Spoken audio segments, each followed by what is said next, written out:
ଯେତେବେଳେ କିଆ ଫୁଲ ପରି ବାସୁଥିଲା ସେତେବେଳେ ଭାରି ମନ ମନ ମନ ଧନ ପ୍ରେମ ଥିଲା, ଧନ ଧନ ପ୍ରେମ ଥିଲା। ଯେତେବେଳେ ଧନଟା ଭାଙ୍ଗିଗଲା ତାପରେ ମନ ଗଲା ଫାଟି। ଏମିତି କିଛି ଆଇନ ନାହିଁ ଯୋଉ ଦ୍ୱାରା କି ପୁଅ ହଉ କି ଝିଅ ହଉ ଲିଭିଂରେ ରୁହନ୍ତୁ କି ଭଲ ପାଆନ୍ତୁ ଯାହା ବି ପରେ ଜଣେ ଜଣଙ୍କୁ ଏମିତି ଛାଡିକି ଧୋକା ଦେଇକି ଯାଇପାରିବନି, ଯାହାଦ୍ୱାରା କି ଗୋଟେ ଗୋଟେ ଜୀବନ ନଷ୍ଟ ହେଇଯାଉଛି। ଆଜ୍ଞା ଆମ ଆପଣ ଯେଉଁଟା ମ୍ୟାଡ଼ାମ୍ ପଚାରୁଛନ୍ତି ଠିକ୍ କଥା ପଚାରୁଛନ୍ତି, କିନ୍ତୁ ଆମର ଇଣ୍ଡିଆନ୍ ଲ କହୁଛି India does not have specific legislation addressing sexual harassment of men in the workplace or public spaces. The Sexual Harassment of Women at Workplace Act 2013 only recognizes women as aggrieved persons, thereby excluding men. Even through harassment can and does occur in workplaces against men 15 September 2025 ମାନେ ଇ ଅନୁସାରେ ଆପଣ ଆମର Indian ଲଟା ହେଉଛି ladies for ଲ, ତେଣୁ ସେଇଟାକୁ ସେମାନେ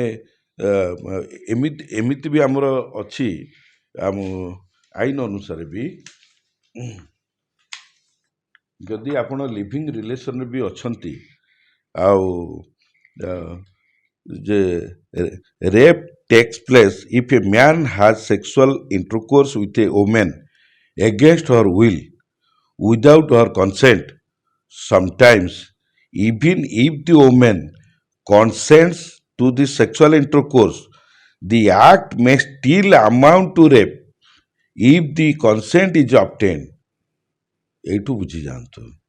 ତାପରେ କହୁଛନ୍ତି ଲ କହୁଛି by making her consent, by putting her on or someone she is interested in fear of death or hurt, by getting her consent, by pretending to be her husband when she does not understand the nature and consequence of what she has consented to because of unsound mind under the influence of drinks or drugs given to her by the accused or someone else. ସେ ଯଦି କହି ଯାଉଛି ମୋତେ ଇଏ ନିଶା ଖୁଆଇକିରି ମୋ ସାଥିରେ sexual ଇଣ୍ଟରକୋର୍ସ କଲା, even husband ଆଉ ୱାଇଫ୍ ଲିଗାଲି ମ୍ୟାରେଡ୍ ୱାଇଫ୍ ହେଇଥାନ୍ତୁ ବି ୱାଇଫ୍ଙ୍କର ବିନା ଅନୁମତିରେ ଆପଣ ସେକ୍ସୁଆଲ ଇଣ୍ଟରକୋର୍ସ କରିପାରିବେ ନାହିଁ। ଆଇନ ଯାହା କହୁଛି ଆଜ୍ଞା, ମୋତେ ଆଜ୍ଞା ପଦେ ଦିପଦ କହିଲେ ଆଜ୍ଞା କିଛି ଲାଭ ନାହିଁ। ଆଇନ ଯାହା କହୁଛି ଆମେ ସେଥିରେ ବାଉଣ୍ଡ୍ରି ଭିତରେ ବାଉଣ୍ଡ ଟୁ ସେ, ଆଉ ଆମକୁ ପଦେ ଅଧେ କହିଲେ ଆମର କିଛି ଫରକ ପଡ଼େନି ଏଥିରେ। ଆଚ୍ଛା, ସ୍ୱାମୀର ବିନା ଅନୁମତିରେ ସ୍ତ୍ରୀ ଚାହିଁଲେ କରିପାରିବ? ଆଜ୍ଞା ଆଜ୍ଞା, ସ୍ୱାମୀର ବିନା ଅନୁମତିରେ ମାନେ ସ୍ତ୍ରୀ ଯଦି ଚାହିଁବ ସେକ୍ସୁଆଲ ଇଣ୍ଟରକୋର୍ସ ପାଇଁ, ସ୍ୱାମୀର ବିନା ଅନୁମତିରେ, ସ୍ୱାମୀର ଇଚ୍ଛା ନାହିଁ ସ୍ତ୍ରୀ ଚାହୁଁଥିବ, ସ୍ୱାମୀର ଇଚ୍ଛା ନାହିଁ ସ୍ତ୍ରୀ ଚାହୁଁଥିବ, ଯଦି ତାପରେ ଆସିବ ଯଦି ନହେଲା କିଛି ତାହେଲେ ଡୋମେଷ୍ଟିକ୍ ଭାୟୋଲେନ୍ସ ଆକ୍ଟ ଆଡ଼କୁ ଆସିବେ, ତାପରେ ଆସିବେ ଫ୍ୟାମିଲି କୋର୍ଟକୁ ଆସିବେ, honourable family court is there. ତାପରେ Indian law provides robust protection for women against gender based violence, harassment and inequality with strict punishment for men. Key law include the 2005 Domestic Violence Act, 2013 Anti-Sexual Harassment Act, and stringent penalty for rape and dowry related crimes under the ଭାରତୀୟ ନ୍ୟାୟ ସଂହିତା BNS ରେ। ଏଥିରେ ମୁଁ ଆଜ୍ଞା କ'ଣ କରିପାରିବି? ଯାହା ଆଇନ ଅଛି ମୁଁ ସେଇଟା କହିବି, ଆଉ ମୋତେ ପଚାରିଲେ ପଚାରନ୍ତୁ, କିନ୍ତୁ ଆଇନ ଉପରେ ତ ଆମେ ଯାଇପାରିବୁନି, ଆଇନର ଯାହା ବାଉଣ୍ଡ୍ରି ଭିତରେ ହିଁ ଆମେ କହିପାରିବୁ। ସାର୍ ଆଗରୁ ଶୁଣା ହଉଥିଲା କି ସ୍ତ୍ରୀଟେ ଅତ୍ୟାଚାର ହଉଛି, ତା ପ୍ରତି ଯୌତୁକ ନିର୍ଯାତନା ହଉଛି, ସ୍ତ୍ରୀ ମାନେ ହଇରାଣ ହଉଥିଲେ। ଏବେ ଗୁଡ଼ାଏ କେସ୍ ଏମିତି ହଉଛି ପୁରୁଷ ମାନେ ଅତ୍ୟାଚାର ହଉଛନ୍ତି, ପୁରୁଷ ମାନଙ୍କୁ ନିର୍ଯାତନା ହଉଛି, ପୁରୁଷ ମାନେ ସୁଇସାଇଡ୍ କରିଦଉଛନ୍ତି। ସେଇଟା ଯେହେତୁ ସେମାନେ ଡିମୋରାଲାଇଜ୍ ହେଇଯାଉଛନ୍ତି, ସେମାନେ ନିଜର କଥାଟାକୁ ଆଗ ମାନେ ସେଇ ଯେଉଁ ଟାଇମ୍ରେ ସେ ଯେଉଁ ମେଣ୍ଟାଲି ଡିମୋରାଲାଇଜ୍ ହେଉଛନ୍ତି ସେତିକିବେଳେ ଯଦି ବାପା ମା ନିଜ ପରିବାରକୁ ଟିକେ ଯଦି ଭାବନ୍ତେ କେତେ କଷ୍ଟରେ ଛିଡ଼ା ହେଇଛନ୍ତି ଯଦି ଭାବନ୍ତେ ସେଇଠୁ ଯଦି ଯେତେବେଳେ କିଆ ଫୁଲ ପରି ବାସୁଥିଲା ସେତେବେଳେ ଭାରି ମନ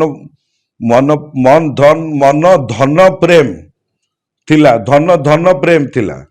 ଯେତେବେଳେ ଧନଟା ଭାଙ୍ଗିଗଲା ତାପରେ ମନ ଗଲା ଫାଟି।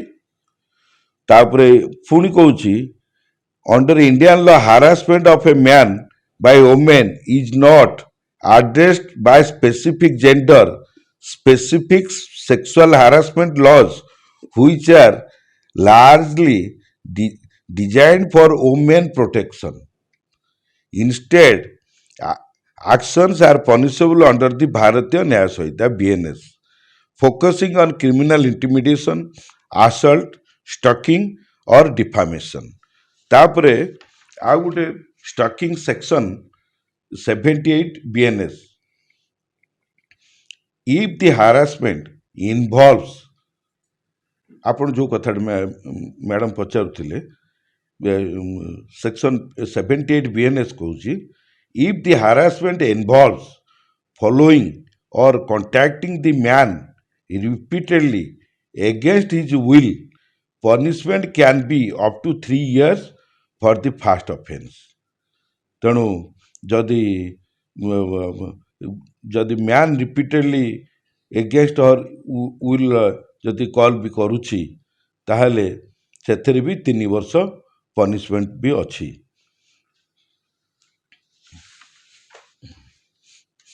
क्वेश्चन थिला कि जदि झीलटिए धोखा देई पारुछि एमिति किछि आईन अछि कि जहा द्वारा कि माने पुओ हो कि झील हो से धोखा देवा ପାଇଁ ଡରିବେ किंवा एमिति किछि अछि जदि कि धोखा देवा ପାଇଁ माने धोखा ही देई परिबे ଧୋକା माने ताको बाहाव ଲଭ୍ କଲା ମାନେ ତମେ ବାହା ହେବ ବୋଲି ଆଜିକାଲିକା ଝିଅମାନଙ୍କୁ ଆପଣମାନେ ଆଉ କ'ଣ ଚିହ୍ନିବା ବାକି ଅଛି କି?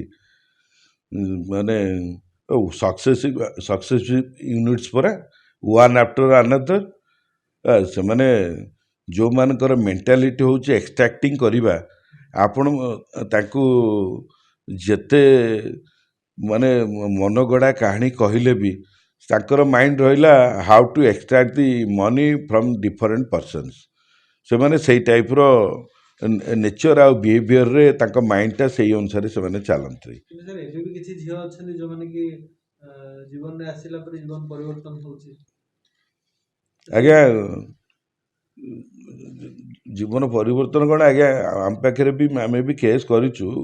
ଇଭିନ୍ ଝିଅ ପ୍ରେଗନାଣ୍ଟ ଥାଇକିରି ବି ତାପରେ ଯେତେବେଳେ ତା ବାପା ମା ପାଖକୁ ଯାଉଛି ସେତେବେଳେ ବି କହୁଛି ଯେ ହେଉଛି ନାଇଁ ମୋତେ ଫୋର୍ସିବୁଲି ମୋ ସାଥିରେ ସେକ୍ସୁଆଲ ରିଲେସନ୍ କରିକି ମୋତେ ରଙ୍ଗଫୁଲି କନଫାଇନମେଣ୍ଟ କରିକିରି ମୋତେ ପ୍ରେଗନାଣ୍ଟ କରିଛି। That will be converted to rape also. ये रेप कौन केवल जने स्त्री माने फीमेल साइड रेप ही बरे जने मेन कौन रेप ही पारनी मेन आज्ञा मेन रेप जो कथाटा कहउछंती मेन रेप कथाटा तो आमर इंडियन लॉ जहाँ कहूची सेतिक आमे कहि परिबु। इंडियन आम लॉ रो बा कॉन्स्टिट्यूशन छाड़िकी आमे आगु को जाई परिबु नाही। गोटे पुरुषटी दुष्कर्म हुए ना नहीं आज्ञा अच्छा अच्छा अच्छा आपण जोटा कहउछंती फॉल्स प्रॉमिसेस ऑफ मैरिज